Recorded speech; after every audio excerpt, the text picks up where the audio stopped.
Sir, Sergeant at Arms. Awak ka naman. Pareho tayo PMER, sir. Bakit yung pinayagan niya ang mga tao niya nakapasok dito?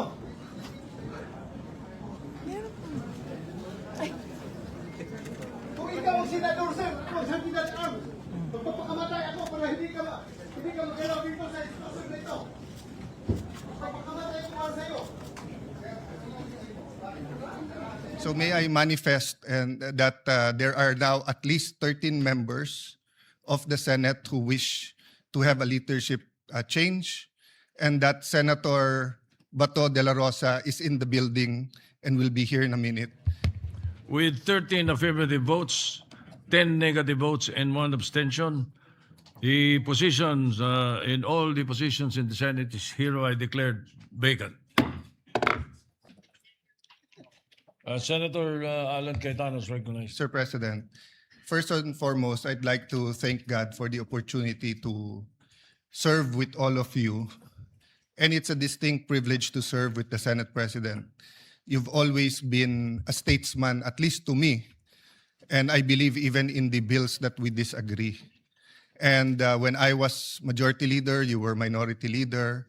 When you were minority leader, when you were the majority leader, I was the minority leader.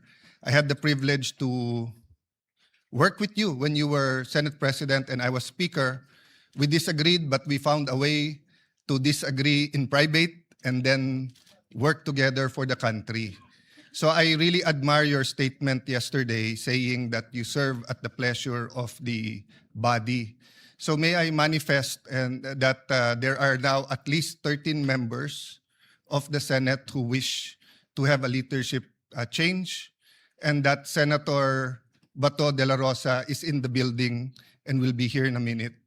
So may I kindly inform and apologize to the Senate President that for security reasons, I could not go up to you earlier to ask you and tell you this, but had to inform you this way. But I give you all my respect and ask for an orderly transition in accordance with our rule, Mr. President. Thank you. What does the majority leader say? Mr. President, I move to suspend for 1 minute.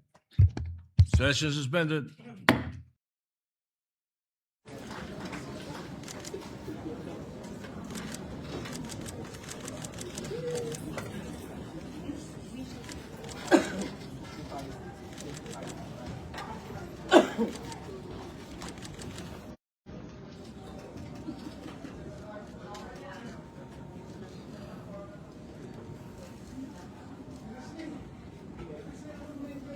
PNBI.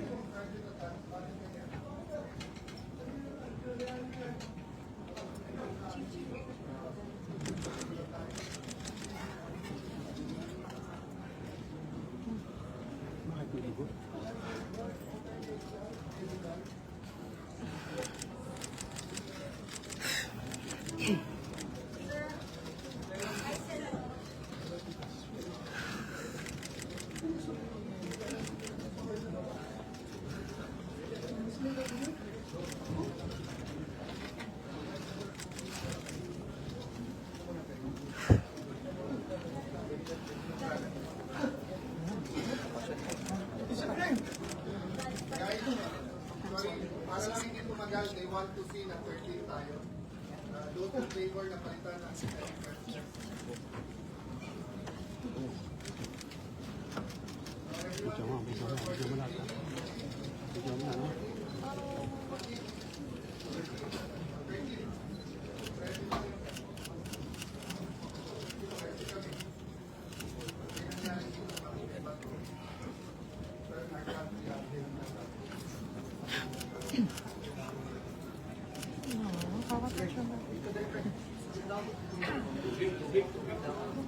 May pumunta na ba sa medical? May nagtawag na ba?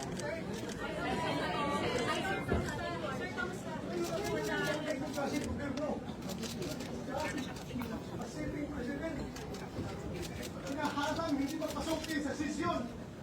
Kung ako'y absent, hinahanap ako ninyo. Sumusunod. Hindi ko pakita. Ngayon, papakita ko dito. Oh, kinala ko na yung guys. Everything ako doon. Kasugat-sugat ako. Why are you here? Pasok. Business. Nasipit. respeto sa institusyon ng Senado. Hindi mo nangyayari. Ha?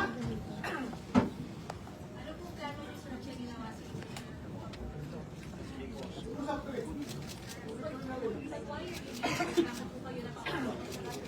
Ay, ang masinador doon sa Republic. Kung hindi ko mapasok, hinahanap niyo ako. Diba? Hindi mapasok ako, tatanungin niyo ako, bakit ako pumapasok?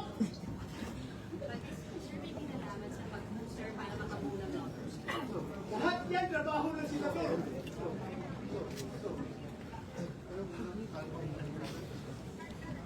This is the worst government. Whew.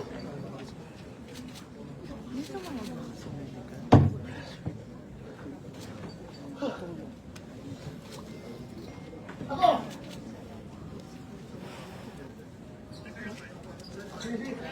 Lumaya, usap tayo, lumaya. Usap tayo, lumaya.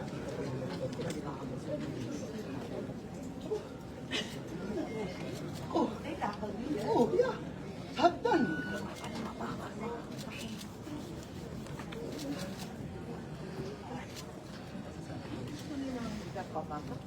Hindi ako makapasok dito pero hindi makabuto. Yan ang purpose nila. Pero hinuhuli ka, diba? Pinapasok mo ginawa.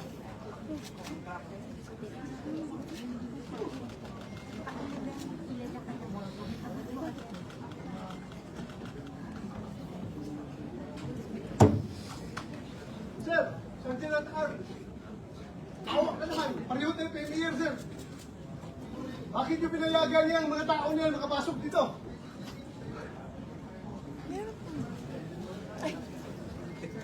Kung ikaw ang senador, sir, ako ang Sergeant at Arms. Magpapakamatay ako para hindi ka magalaw dito sa institusyon na ito. Magpapakamatay ako para sa'yo.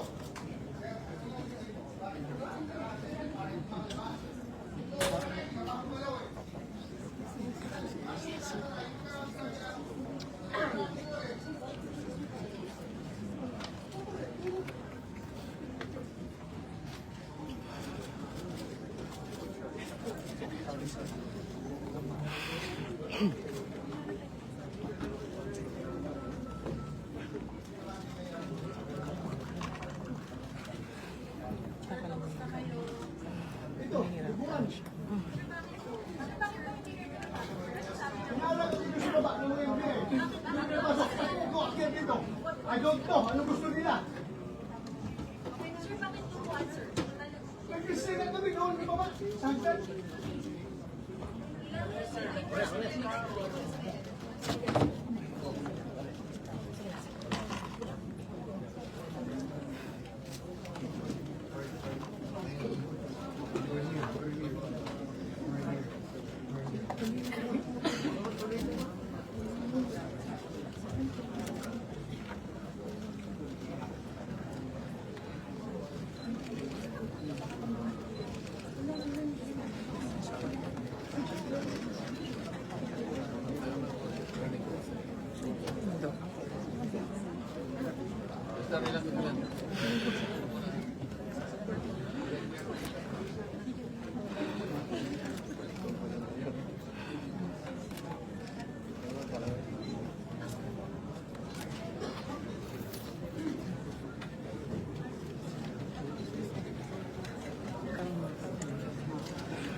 Sir, pwede pumasok. Oo, go, Ate, go. Andiyan si Doc. Miss Janet?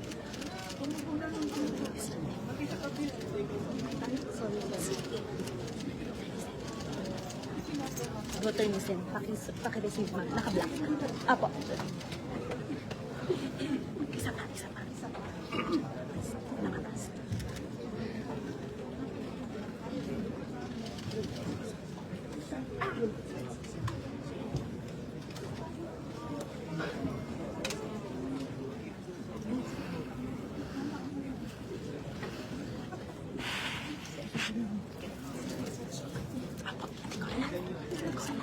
Ay, si Toxin, sir. Ay, si Toxin, sir.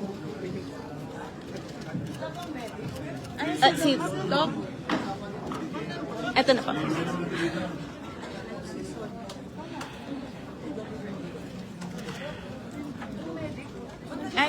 po. Senator Joel will make a motion. Mr. President, may I be allowed to remove and declare all six vacant?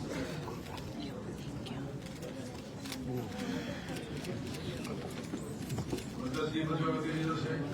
There is a motion to declare all positions vacant in the Senate. President, under rules of these proceedings, we have to ask for a roll call vote for the motion of Senator Joel. So a roll call vote is in order. Secretary will conduct a roll call. Senator Francis Pangilinan is ready. Here. Yeah. Because once we start the vote, we can recognize and Just a clarification as to seats or positions. Are we speaking of all positions? the minority leader.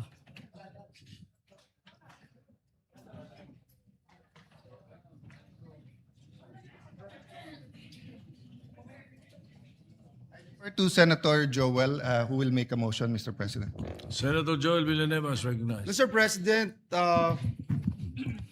may I be allowed to humbly move to declare all seats vacant, Mr. President?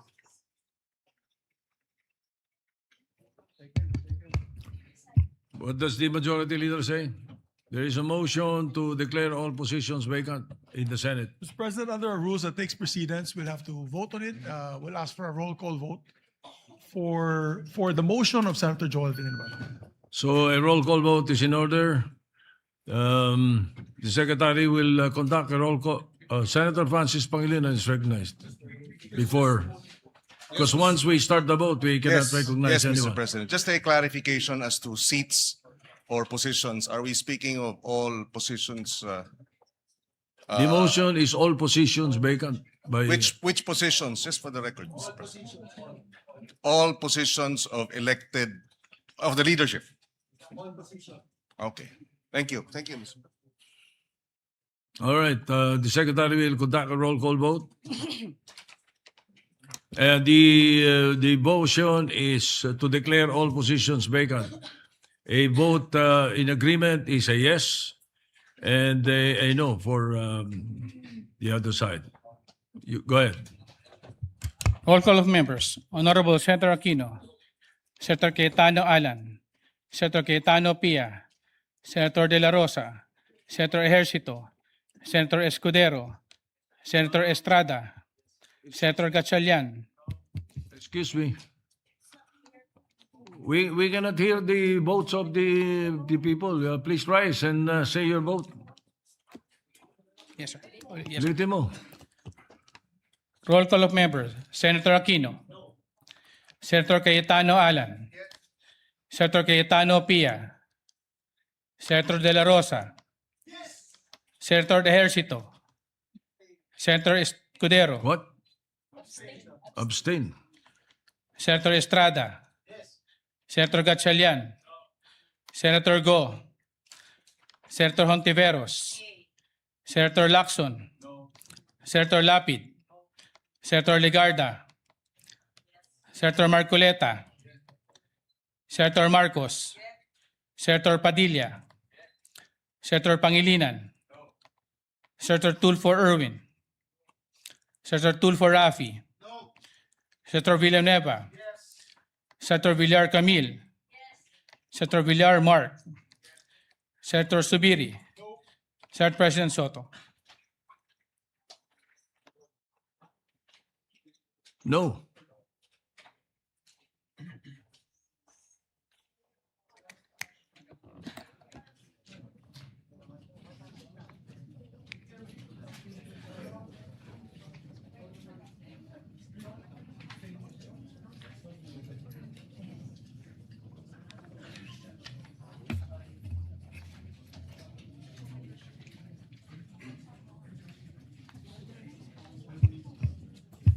Yeah, ano? 30.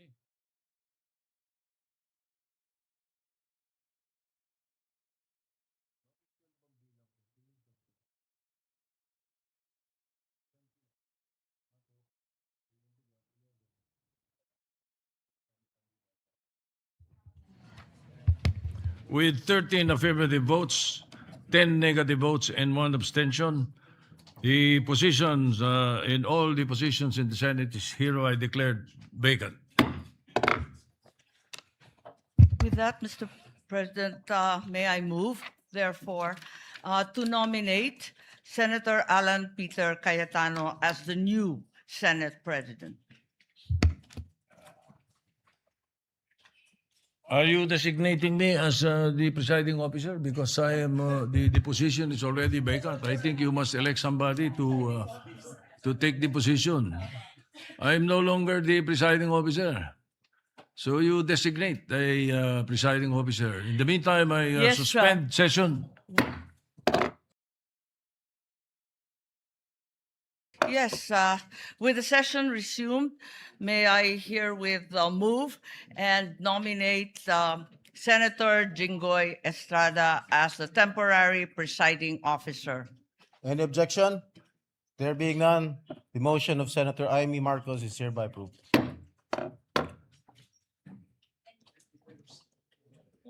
Please proceed. Mr. President, may we also nominate Senator Joel as the temporary or acting majority leader? There is a motion by Senator Alan Peter Cayetano that Senator Joel Villanueva be made an acting majority floor leader. Is there any objection? There being none, the motion is approved. Mr. President, there was a nomination by Senator Amy Marcos to elect Senator Alan Peter Cayetano to be our Senate President. And I don't think, Mr. President, that there's no objection, Mr. President. And so I move that we close the period of nomination, Mr. President. Is there an objection? There being none, the period, yes, is that an objection, Senator Pangilinan?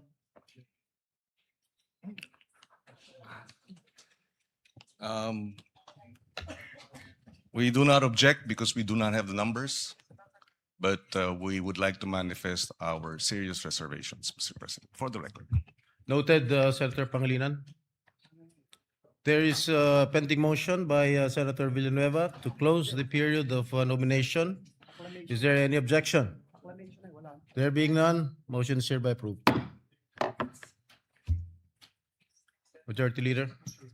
May we ask, Mr. President, the newly elected Senate President to take his oath, Mr. President, and suspend the session. Mr. Session is hereby suspended. Mr. President, at this juncture, I move that we reconsider the closing of the nomination of the Senate President, Mr. President, and we'd like to give the floor to Senator Ping Lacson. So move, Mr. President. We first have to act on the motion by Senator Joel. Is there any objection? There being none, motion is approved. Senator Lacson is recognized. Thank you, Mr. President. I move to nominate Senator Vicente Soto III to the position of Senate President. I so move, Mr. President. Is there any objection? There being none, the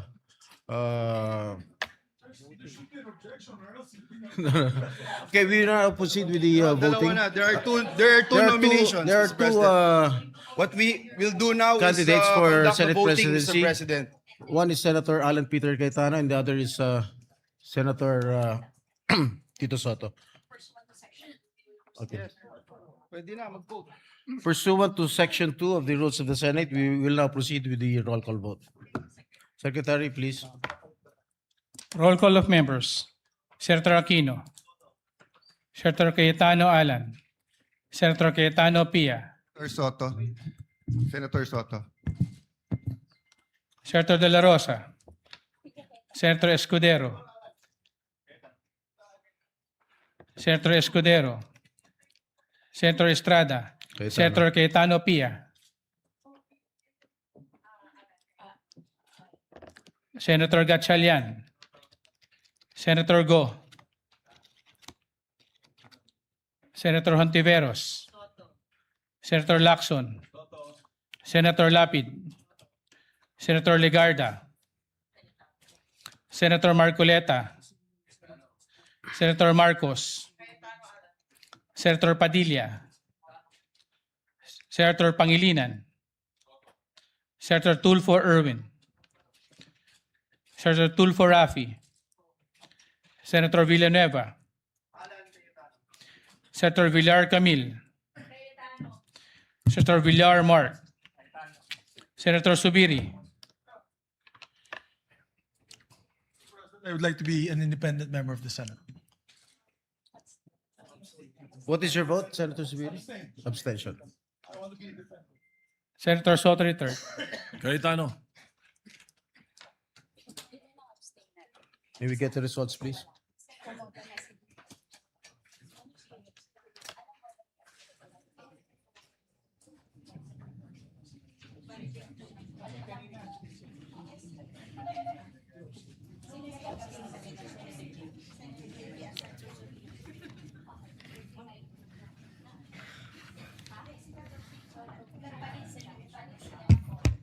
$13.92.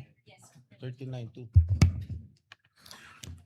With 13 votes for Senator Alan Peter Cayetano and 9 votes for Senator Tito Soto and 2 abstention, Senator Cayetano is hereby elected as the new Senate President.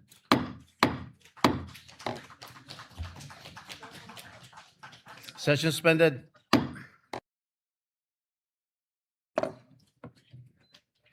May we call on Senator Camille Villar to administer the oath to the newly elected Senate President, Senator Alan Peter Cayetano.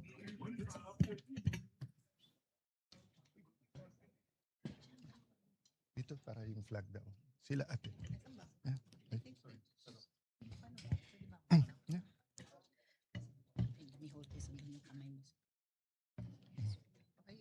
Okay. Oath of office. I state your full name. I, Alan Peter Shram Cayetano, Having been elected to the position of Senate President, having been elected to the position of Senate President, do hereby solemnly swear do hereby solemnly swear that I will well and faithfully discharge, that I will well and faithfully discharge, to the best of my ability, to the best of my ability, the duties of my present position the duties of my present position, and of all others I may hereafter hold, and of all others I may hereafter hold, under the Republic of the Philippines. under the Republic of the Philippines, That I will support and defend the Constitution of the Philippines, that I will uphold and support, that I will support and defend the Constitution of the Philippines, that I will obey the laws, legal orders, and decrees that I will obey the laws, legal orders, and decrees promulgated by the duly constituted authorities, promulgated by the duly constituted authorities, and maintain true faith and allegiance and maintain true faith and allegiance to the Republic of the to Philippines, the Republic of the Philippines, and that I impose this obligation and that I impose this obligation upon myself voluntarily, without mental reservation or purpose of evasion. without mental reservation or purpose of evasion. So help me God. So help me God. God bless you.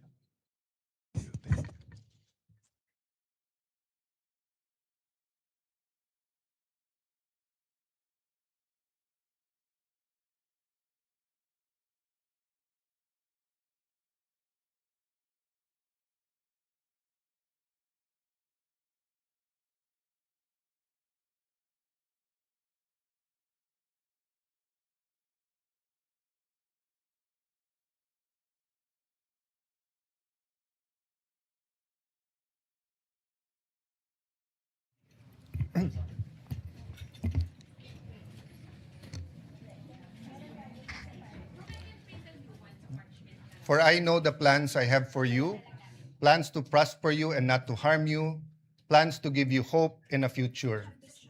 Yan po ang nasa Jeremiah 29:11 na naging isa sa core na paniniwala ng aking pagkatao at pananampalataya. Gusto ko po si Propetang Jeremiah dahil siya po ay nirerespeto at pinaniniwalaan ng Muslim, Hudyo at Kristiyano. Sa mundo ngayon na in crisis, buong mundo na in crisis because of the US-Iran-Israel war, napakahirap minsan paniwalaan na may magandang plano. But I'm always reminded that though people may be liars, God never lies. Though we may be weak, He is strong. But we are reminded that if He has a plan, we have to do the right thing. So let me be explicit. Our job together, my job, is to serve you, dear senators, to serve this nation, to serve God above all, and to do what is right. Napakahirap kung tutuusin po ang dinadaanan ng henerasyon na to. Kagabi po, kausap ko po ang pamangkin ni Senator Jinggoy, anak po ni Jackie, si Manu. Nakita po niya ako ng 2006 or 2007 or 2008 nung binisita ko ang kanyang lolo. At sabi ko sa kanya, grabe pala pinagdaanan ng generation nyo. During Duterte's time, depending on your lens, it was a human rights crisis. If you're pro-Duterte, it's a crisis of drugs, where illegal drugs did not only steal lives, did not only steal dreams, but it wrecked communities. It wrecked our government. Of course, if you are from the anti-Duterte lens, the human rights crisis was in the extrajudicial killings. But after enjoying almost 9 years of unprecedented economic prosperity during the Aquino time to the Duterte time, inabot po tayo ng pandemic. So from the human rights crisis to a health pandemic crisis. Naglilift pa lang ang COVID, nangyari na po ang Ukraine-Russia conflict. Sa mundo na mga kabataan na to ay naniniwalang hindi na posible ang World War III, ay suddenly may major conflict in the West. And then you fast forward. The crisis of the Philippines when it comes to corruption and flood control. The biggest corruption scandal in our country. Hindi pa ho tapos yan, nangyari yung Iran, US, Israel. And then, our young people have to face the prospect of a changing world through AI. And while we are worrying, leaders around the world in Canada, India, US, Australia are excited of AI. They said that it will bring in a new wave of millionaires, billionaires. It will bring in high-quality jobs. Pero tayo po ba'y naghahanda na? We might not feel the crisis here in the session hall. But our people, may it be the Grab drivers, the tricycle drivers, jeepney drivers, yung maliliit na kalendriya, yung mga beneficiaries ng 4Ps, ramdam na nila. So nung kinamayan po ako ng former Senate President Zubiri, sabi niya, hindi siya naiinggit sa trabaho dahil mahirap po ito. But I take a step forward, my dear colleagues, and offer myself to serve you. Just as Senate President Soto said, that he is here to serve everyone, not only the majority, not only the minority. I am here to respect the President, the office of the President, the Vice President, the office of the Vice President, the House of Representatives, and each one of you. In every crisis, there are big winners and there are big losers. Unfortunately, it is the poorest of the poor who is always the losers. So I urge all of you, let's unite, let's discuss. Before us might be the impeachment, let it make it very clear. May mga lumabas sa news, and hindi ko kayo sinisisi kung sinasabi niyo sa news na ang pagpalit ng leadership ay tungkol sa impeachment. Hindi po. The impeachment is enshrined in the Constitution. The Bible says, the truth shall set us free. We want to be free from poverty. We want to be free from corruption. We want to be free from a government that is busy fighting its own people or the people fighting each other Hindi to Facebook, hindi to social media na pwedeng bawat minuto may nagbabanatan. In real life, in the non-digital life, we have to be here for each other. It doesn't mean anything if we are say we are devout Muslims or we're devout Catholics or devout evangelicals if we cannot love each other. In the Senate, we might not like each other, but I think we can work each other and we can love each other. So let me make it clear, the impeachment will be much, much more than dismissing a complaint because of political affiliation. And it's also much, much more than convicting someone without evidence. Parehong hindi pwede yun. Kailangan guided tayo by the truth, guided by evidence. But the process is as important as the result. Hindi natin pwedeng sabihin, she or he will make a bad president. Or wala na tayong maasahan dyan sa presidente, wala na tayong maasahan sa vice president, impeach na lang natin. Hindi po. The Senate is also on trial. So, dear colleagues, as we ask God to guide us and help us, I'd like to thank all of you who supported me today. I will do my job. But I'd also like to reach out to all my colleagues here today. Ngayon lang naman po tayo na may divisions dahil mabigat ang politika. Pero actually, we've worked together. And if we could only go back 20 years and then go back now, can we go to 20 years from now? And let me tell you what I told the group last night nung nag-meeting kami. Basta't lahat ng gagawin natin, huwag tayong magsisisi. Huwag tayong gagawa na pagsisisihan natin. So feel free to call me out if you think mali ang direction.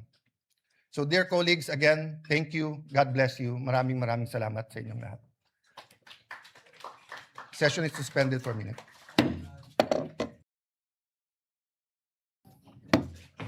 Mr. President, at this juncture, may I move that we recognize the distinguished gentleman from San Juan, Senator Jinggoy Estrada. Mr. President, if I may.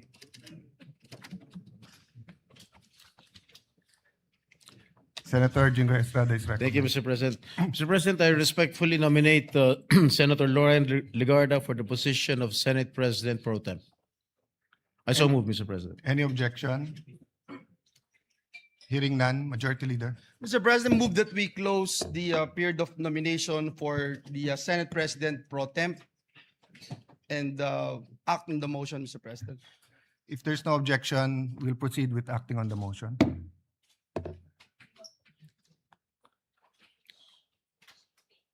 Walang na-nominate.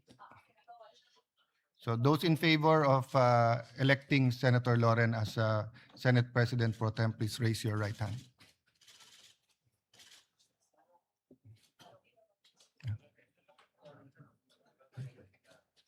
Ace and ace na lang. Ace and ace. Okay, we'll do it viva voce. Yes, Mr. President, Okay. if So- may I suggest that we do a viva voce voting, Okay. Mr. President?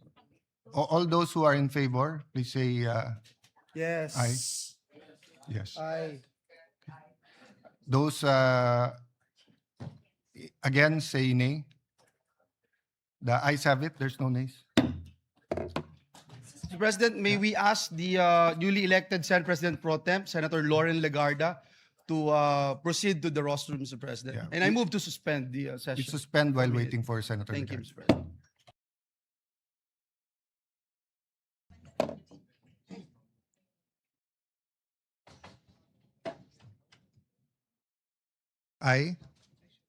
I, Lauren Legarda, having been elected having been elected Senate President Pro Tem, Senate Correct. President pro tempore, do hereby solemnly swear do hereby solemnly swear that I will well and faithfully discharge, that I will well and faithfully discharge, to the best of my ability, to the best of my ability, the duties of my present position, the duties of my present position, and of all others and of all others I may hereafter hold I may hereafter hold under the Republic of the Philippines. under the Republic of the Philippines, That I will support and defend that I will support and defend the Constitution of the the Philippines. Constitution of the Philippines. I will obey the laws I will obey the laws, legal orders, legal orders, and decrees and decrees promulgated by promulgated by the duly constituted authorities, the duly constituted authorities, and maintain true faith and allegiance and maintain true faith and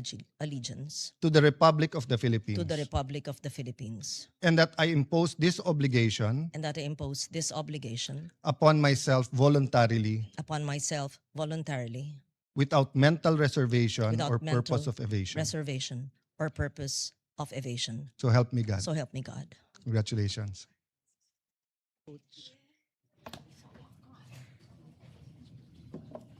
Session suspended.